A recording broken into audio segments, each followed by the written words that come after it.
राम रघुवर की प्राण प्रिया, भजो रे मन सिया सिया।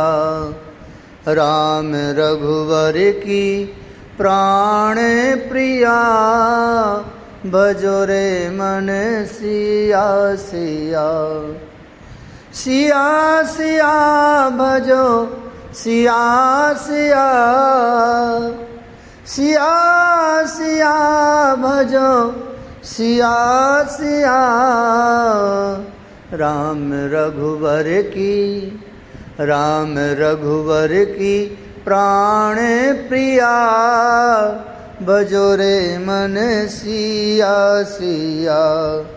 राम रघुवर की प्राण प्रिया, भजो रे मन सिया सिया। श्री सीताराम जी भगवान की जय। वैदेही की आत्मकथा। मैं वैदेही सचमुच हमारी मंदाकिनी गंगा से स्नान करके लौटने तक ही में पर्णकुटी बनाकर तैयार कर दी थी। इन भील युवकों ने 2 विशेष कुटी तैयार कर दी, एक छोटी थी और एक बड़ी। मैं ही निरीक्षण कर रही थी। देवी, अब आप आज्ञा करें, हमारे युवक तुलसी और फूलों के लिए गड्ढे बना देंगे। निषाद राज ने हाथ बांधकर मुझसे कहा था, नहीं मित्र, आज नहीं। आज इन युवकों ने बहुत श्रम कर लिया है, इसलिए अब जो भी कार्य होगा वो कल। पर हम थके नहीं हैं। भीलों के युवकों ने सिर झुकाकर कहा, मैं जानता हूँ तुम लोग हमारी बहुत सेवा कर रहे हो। श्री राम ने इतना ही कहा था कि एक भील युवक बोल पड़ा, हमने कहाँ सेवा की। हमारी सबसे बड़ी सेवा यही है कि हमने आपको लूटा नहीं है। इस बात को सुनकर सब भील युवक हंस पड़े। निषाद राज ने उस युवक के कान पकड़े, बदमाश हैं ये लोग, आप स्वतंत्र हैं नाथ। ये कभी ऐसी कोई बात कहें तो आप दंड दे देना। उस युवक के कान पकड़े ही रखे थे निषाद राज ने। मित्र, छोड़ो उसके कान, कष्ट हो रहा होगा उसे। श्री राम ने उस युवक को अपने पास बिठाया। कोल किरात भील सब आ गए थे वहाँ। हे मेरे मित्रों, मेरी एक बात आज आप सबको माननी ही पड़ेगी। श्री राम सबको संबोधित करते हुए बोल रहे थे, आप आज्ञा दें, हम आपकी हर बात मानेंगे। आज के बाद तुम लोग हिंसा नहीं करोगे। नहीं करेंगे, नहीं करेंगे। सब लोग बोल पड़े। आज के बाद तुम लोग किसी से झूठ नहीं बोलोगे। हम बोलते ही नहीं हैं। एक छोटे भील ने आगे आकर कहा। उसकी बात पर सब हंसे। किसी की चोरी नहीं करोगे। हम चोरी नहीं करते, हम लूटते हैं प्रभु। जो बात थी वो स्पष्ट कह दी। आज के बाद लूटना बंद। श्री राम ने स्पष्ट आदेश दिया, ठीक है, आज के बाद लूटना बंद। सब लोग बोले। अपने अपने भालों को उठा उठाकर बोले, पर एक छोटा सा भील नाखून चबाता हुआ आगे आया, पर हम लोग आपको लूटेंगे। हट, क्या बोलता है। उसकी माँ ने आकर बच्चे को एक थप्पड़ मार दिया था। वो रोने लगा। मैंने ही उस बच्चे को अपने हृदय से लगा लिया था। अब मेरे हृदय से लगा वो बालक अपनी माँ को ही चिढ़ाने लगा। तुम ऐसा क्यों बोले। तुम आर्य श्री राम को लूटोगे। मैंने जब उस बालक से पूछा तो उसका उत्तर था, हम आप सबसे लूटेंगे। आप लोग प्रेम का खजाना लाए हो, हम आपसे वो लूटेंगे। प्रभु श्री राम से प्रेम लूटेंगे, आपसे वात्सल्य लूटेंगे माँ। लक्ष्मण जी से स्नेह लूटेंगे। मैं चकित थी। मेरी गोद में बैठा वो भील का बालक जो बोल रहा था, उसको सुनकर श्री राम भी मुग्ध हो गए थे। माँ, स्वभाव नहीं जाता ना, हमारा जन्मजात स्वभाव है लूटना। हाँ, पर अब हम औरों को क्यों लूटें? अब तो हम आप लोगों को ही लूटेंगे, जिनको लूटकर फिर किसी को लूटने की इच्छा ही ना हो।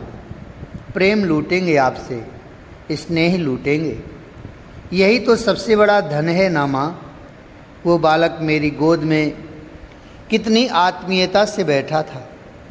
धन्य हैं हम लोग, धन्य बना दिया हम लोगों को नाथ आपने। बड़े बड़े देवों को भी ये सौभाग्य नहीं मिला जो हम लोगों को मिला, हम लोगों को मिल रहा है। ये बात निषाद राज कह रहे थे। हमारे ये बालक रो गए निषाद राज।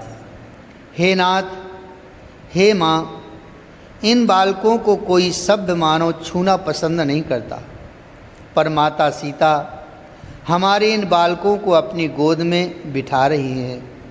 हम लोग हिंसक हैं और कोई तथाकथित मनुष्य हमें परेशान करता है तो हम उसे भी मार देते हैं। ऐसे तो हम हैं, हम लोग मांसाहारी हैं। कंद मूल फल हमारे यहाँ पर्याप्त है, पर हम लोग मांस भी खा लेते हैं। ऐसे लोगों पर आपकी कृपा आज बरस रही है। ओ, हम तो सुनते थे कि आप उन्हीं पर कृपा करते हो जो अहिंसक हो, पर यहाँ तो सब उल्टा हो रहा है नाथ। आप ये सब नहीं देखते, मैं आज समझ गया हूँ। आप मात्र प्रेम देखते हो और कुछ नहीं देखते, केवल प्रेम। राम ही केवल प्रेम प्यारा, जान लेऊ जो जाननी हारा। पर हमारे में प्रेम भी कहाँ है प्रभु? हम क्या जाने प्रेम क्या है। निषाद राज चरणों में गिर गए थे श्री राम के रोते रोते। तब मेरे श्री राम ने उठाया निषाद राज को और बड़े प्रेम से कहा, आप लोगों में प्रेम है और मैं तो इसी प्रेम के मोल ही बिकता हूँ। आप जानते हैं निषाद राज, तभी कंद मूल फल भीलनियाँ अपने टोकरे में भर भर के ले आई थी।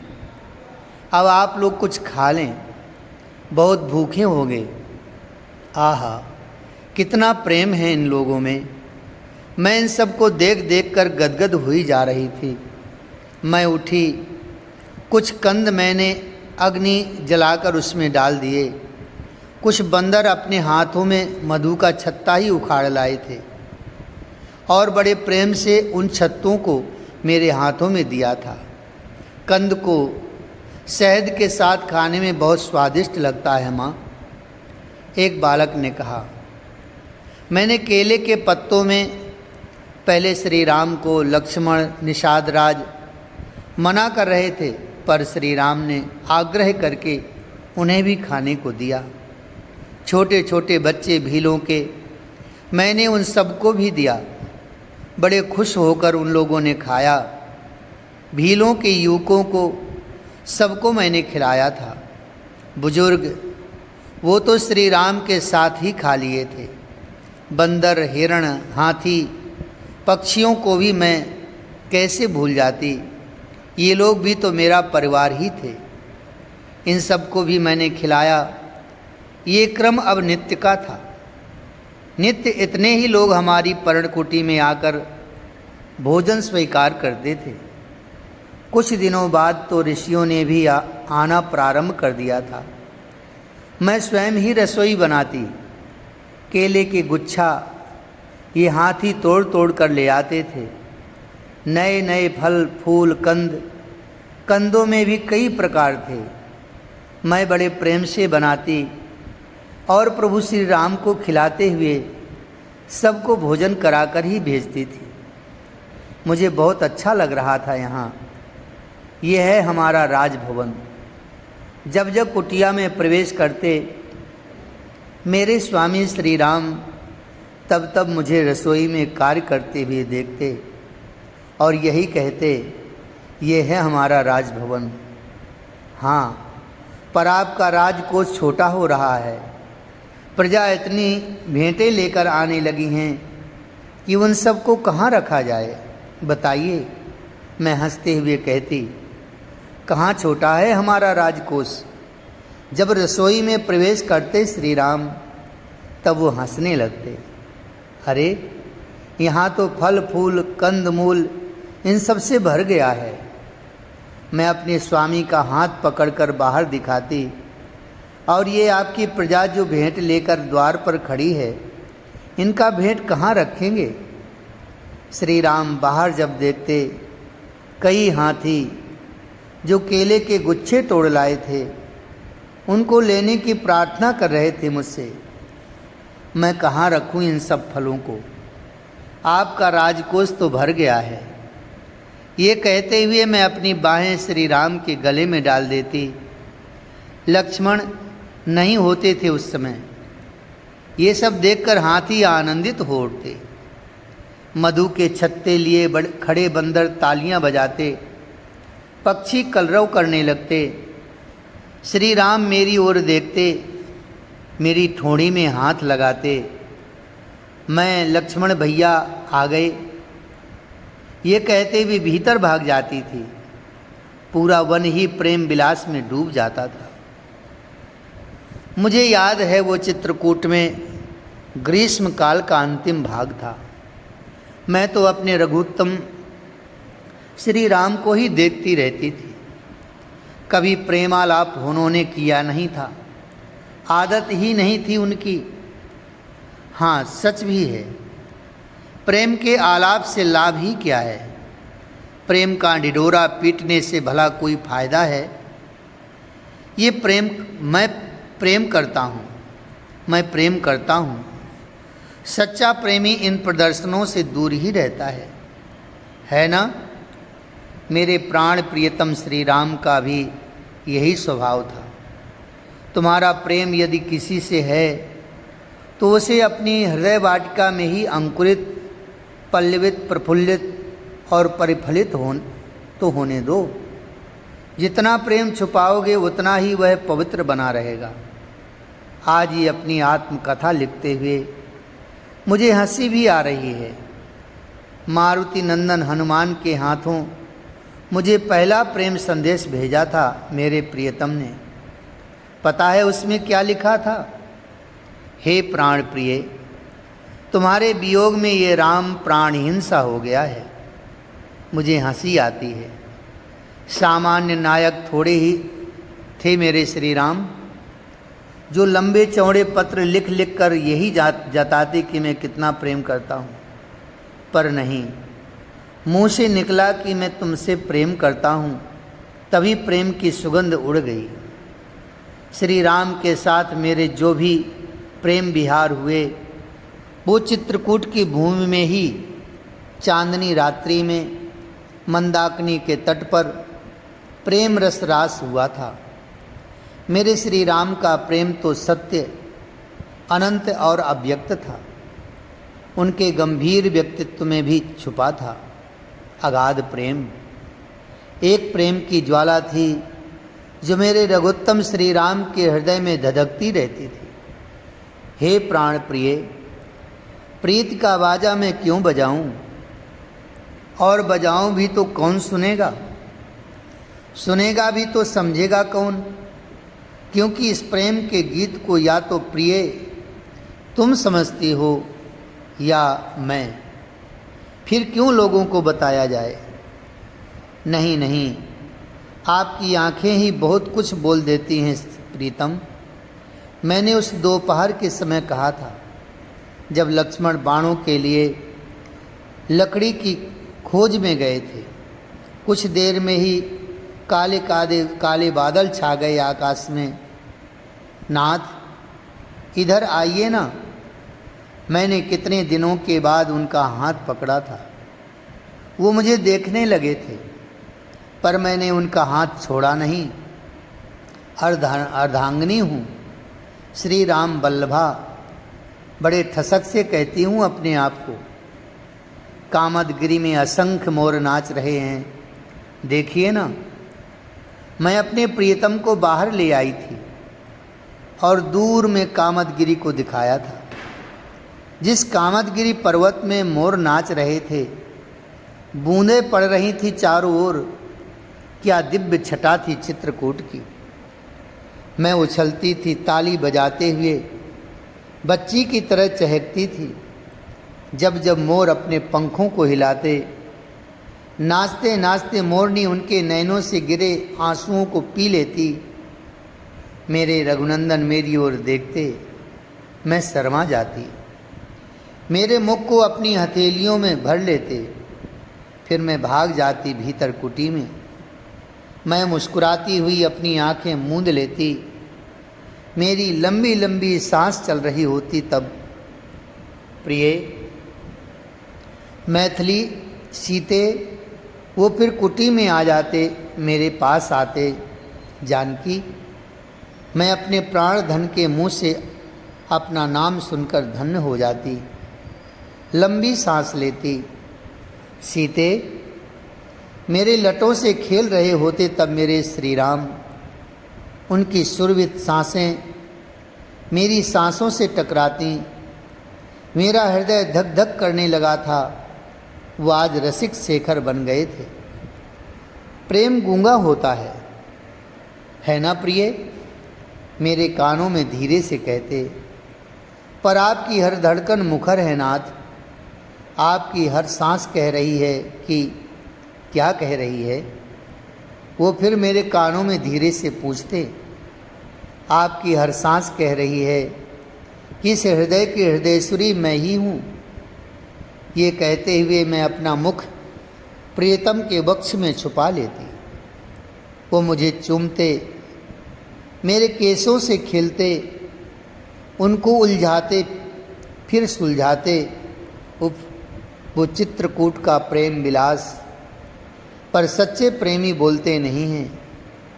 मेरे श्री राम प्रेम पर बोलते नहीं थे, पर हाँ, उनकी आंखें बहुत बोलती थीं।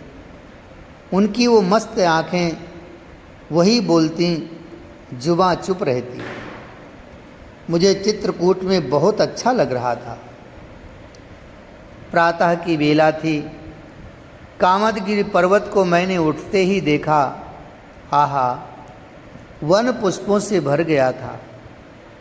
पुष्प भी कोई सफ़ेद, कोई लाल, कोई पीत, सुकुमार पुष्प, सुरभित पुष्पों से महक रहा था पूरा चित्रकूट का वन प्रदेश। मंदाकिनी में कमल खिल गए थे।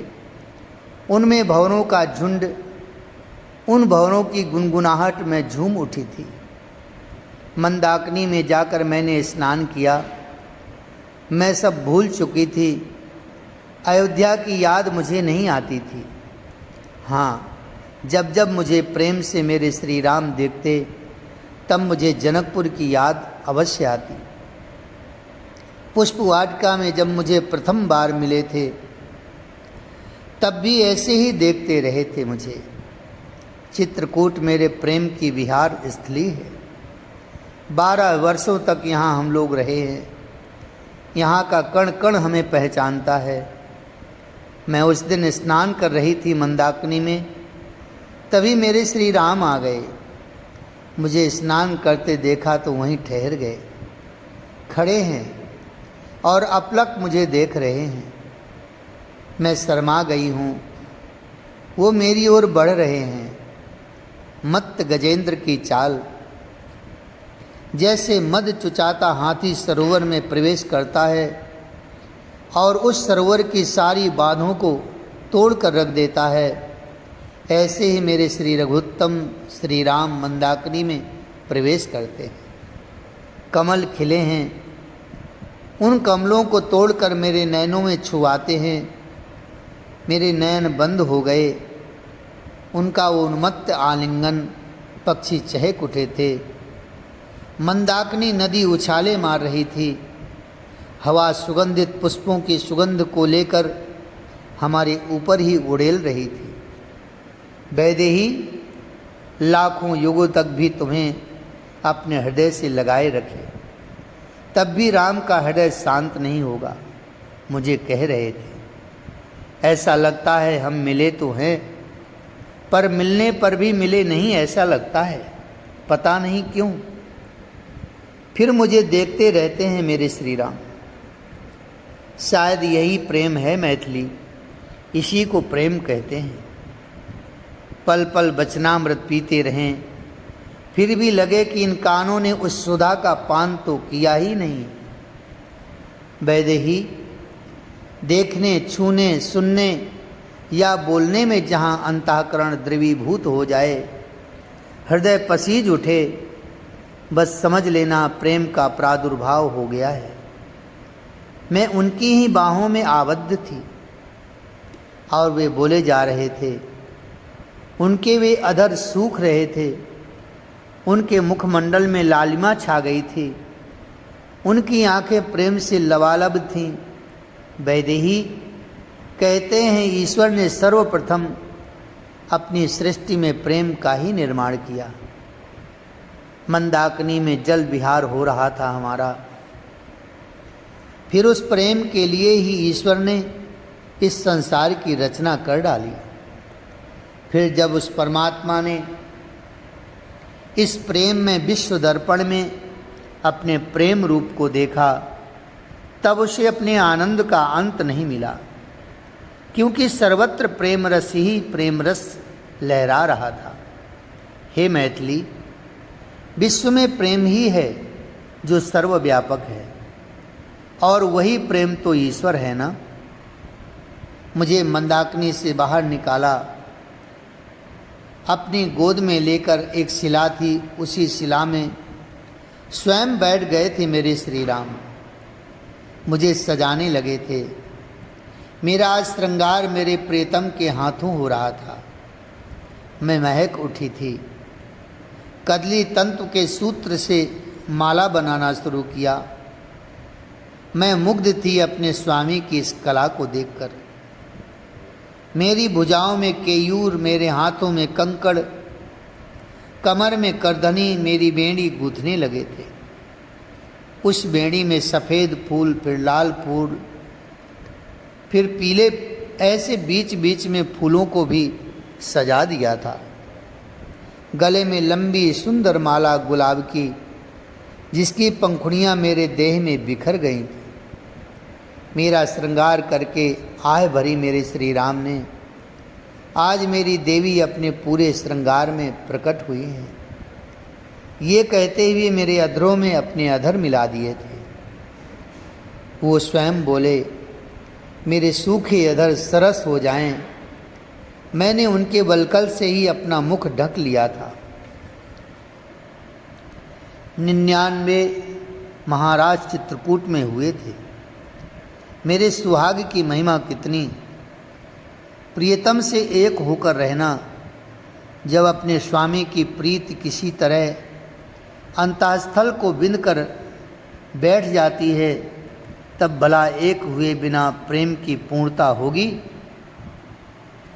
अद्वैत सध जाता है उस सुहागन का, क्योंकि द्वैत उस स्थिति में है कहाँ।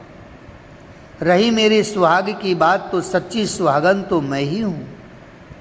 ये मेरी ठसक है, क्यों ना हो। मैं राम बल्लभा जो हूँ।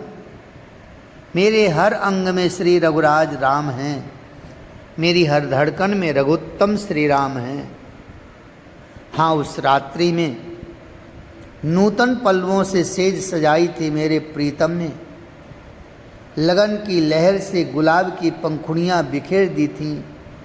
उप, क्या दिव्य चित्रकूट की छटा थी उस रात्रि को। कामदगिरी पर्वत में से झरने बहने लगे थे। दूध की फेन की तरह सफ़ेद जल बहने लगा था। चंद्रमा शुक्ल पक्ष का था, जिससे उसकी रोशनी पूरे वन प्रदेश में फैल गई थी। जगमग जगमग कर शुक्ल पक्ष की रात्रि में नहा उठी थी पर्वतों की श्रृंखला। मेरे मन में बार बार हुंक उठ रही थी उस एकत्व के मिलन की। प्रेम पीयूष की चाह मुझे संतप्त कर रही थी। मैं बेचैन हो उठी थी। मुझे मधुर रति उन्मादनी यही कहा था मेरे स्वामी श्री राम ने। हे सीते, तुम्हें देखकर मैं कहाँ रह पाता हूँ। ये कहते हुए मुझे अपने आलिंगन में भर लिया था मेरे राम ने। तभी आकाश में दिव्य नाद गूंज उठा। मैं समझ नहीं पाई कि ये नाद क्या था। मुझे बाद में बताया कि गंधर्वों ने अपने वाद्य बजाने शुरू कर दिए थे।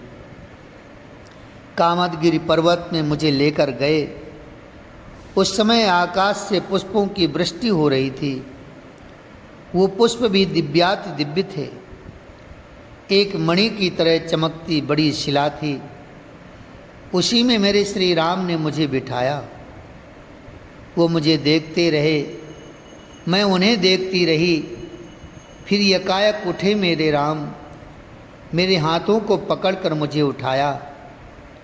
रसिक राज श्री राम आज मेरे संग महाराज कर उठे थे। आकाश में बिजली चमकने लगी। विमानों में देवतागण बैठे हुए दर्शन करके मंत्रमुग्ध हुए जा रहे थे। अप्सराएं विमान में बैठी मेरे श्री राम का रूप देखते ही आज कामोद्दीप्त हो गई थी। मेरे श्री रघुनाथ के दर्शन करते ही उनकी नीवी खुल गई, उनकी चोटी ढीली हो गई, चोटी में लगे फूल गिरने लगे। मूर्छित ही हो गई थी सब अप्सराएं। देवताओं की ये स्थिति थी कि जैसे योगियों की समाधि लग जाती है, ऐसे ही समाधि सी लग गई। सब कुछ मानो ठहर सा गया था। पूरी प्रकृति ही इस लीला का दर्शन करना चाहती थी। मेरे श्री रघुत्तम राम ने मुझे अपने बाहों में भर लिया था। मेरे कपोल, मेरे नयन, उफ, मेरे अधर मेरे चूम रहे थे। मैं और वो, पर धीरे धीरे मैं खत्म हो गई थी, वो ही रह गए थे। प्रेम की गली में द्वैत का प्रवेश निषेध है। वहाँ तो अद्वैत वालों का ही अधिकार है। जिसने मैं को जला डाला, बस बेचैनी मेरी तब तक थी जब तक मैं सीता और वो राम थे। पर मेरी बेचैनी तब शांत हुई जब मैं सीता हूँ और वो राम हैं। ये भेद ही खत्म हो गया। अब ना मैं सीता थी ना वो राम थे। मैं क्या थी, वो क्या थे? अजी मैं और वो का भेद ही कहाँ बचा था। कभी वो सीता बन रहे थे और कभी मैं राम। एक लय था हमारे इस रास में, एक स्वर था जो मेरे मुख से निकल रहा था। मैं क्या लिखूं उस महाराज के बारे में। गंधर्वों के बाजे गाजे अब तेजी से बजने लगे थे। वो सब भी आकाश में नाच रहे थे। अरे इतना ही नहीं, चकित मैं तब हुई जब चित्रकूट के महात्मा, ऋषि, महर्षि, तपस्वी सब अपनी अपनी गुफाओं से बाहर निकलकर आ गए थे और वे सब उन्मत्त की भांति झूमने लगे थे। बार बार मेरे श्री राम के पास आ जाते। उन्मत्तता के कारण जटाएं ऋषियों की फैल गई थीं। वे क्या थे मैं समझ ना पाई। उन ऋषियों की लंबी लंबी सांसें चलने लगी थीं। उनके नयन प्रेम रस से भर गए थे। वो आलिंगन करने के लिए दौड़े श्री राम को। देहभान भूल चुके थे वे ऋषि। वे सब कुछ भूल चुके थे। वो ऋषि लोग मैं पुरुष हूँ इस भाव से भी परे जा चुके थे। और वैसे भी उनके लिए तो ये पुरुष और स्त्री देह मिथ्या ही है। मैं दूर जाकर खड़ी हो गई थी अब, क्योंकि ऋषियों का जमावड़ा शुरू हो गया था। गुफाओं से अभी भी ऋषि मुनि निकल ही रहे थे। इनकी संख्या हजारों में से होते हुए बढ़ती ही जा रही थी और सब नाच रहे थे। कोई हाथ पकड़ रहा था मेरे श्री राम का, तो कोई स्त्रियोचित ढंग से आलिंगन कर रहा था। मेरे श्री राम मुस्कुराए। आप क्या चाहते हैं ऋषि? नृत्य रुक गया था, रास रुक गया था। हमें वंचित ना करो प्रभु, हमारे साथ भी रास करो, नृत्य करो। तुम ईश्वर हो, हम सब जीव हैं। जीवात्मा तो ईश्वर की सनातन प्रेयसी है, हमें अपने आप से मिलने दो। हे परात्पर राम। नहीं ऋषि नहीं, आप अभी अपनी साधना पूर्ण कीजिए। हाँ, जब आपकी साधना पूर्ण होगी तब द्वापर युग आ चुका होगा और द्वापर युग में मैं कृष्ण बनकर आऊँगा। तब आप सब गोपी बनकर आना। हंसते हुए बोले थे मेरे श्री रघुनाथ जी, वो अवतार मेरा प्रेम प्रदान करने के लिए ही होगा, प्रेम के लिए ही होगा। ये रामावतार मेरा पर मर्यादित है, पर मर्यादा तोड़ने के लिए मैं कृष्ण बनूंगा। क्योंकि प्रेम तब तक प्रेम नहीं है जब तक मर्यादा ना टूटे। मर्यादा में बंधा प्रेम कर कैसे सकता है। मैं जड़ चेतन विश्व जगत सबको प्रेम प्रदान करूंगा, सबके साथ नाचूंगा गाऊंगा। आप इंतजार कीजिए द्वापर युग का। पर हे राम, इस रामावतार का उद्देश्य क्या है फिर? ऋषियों के इस प्रश्न का उत्तर दिया मेरे श्री राम ने। त्याग और वैराग्य। त्याग और वैराग्य का संदेश देने के लिए मेरा ये रामावतार है। इतना कहकर शांत हो गए थे मेरे श्री राम। ओम ओम ओम यही उच्चारण करते हुए अपनी अपनी गुफाओं में चले गए थे ऋषिगण। जय जय श्री सीताराम। राम रघुवर की प्राण प्रिया, बजोरे मन सिया सिया। राम रघुवर की प्राण प्रिया, बजोरे मन सिया सिया। सिया सिया भजो सिया सिया, सिया सिया भजो सिया सिया। राम रघुवर की प्राण प्रिया, भजो रे मन सिया सिया। राम रघुवर की प्राण प्रिया, भजो रे मन सिया सिया।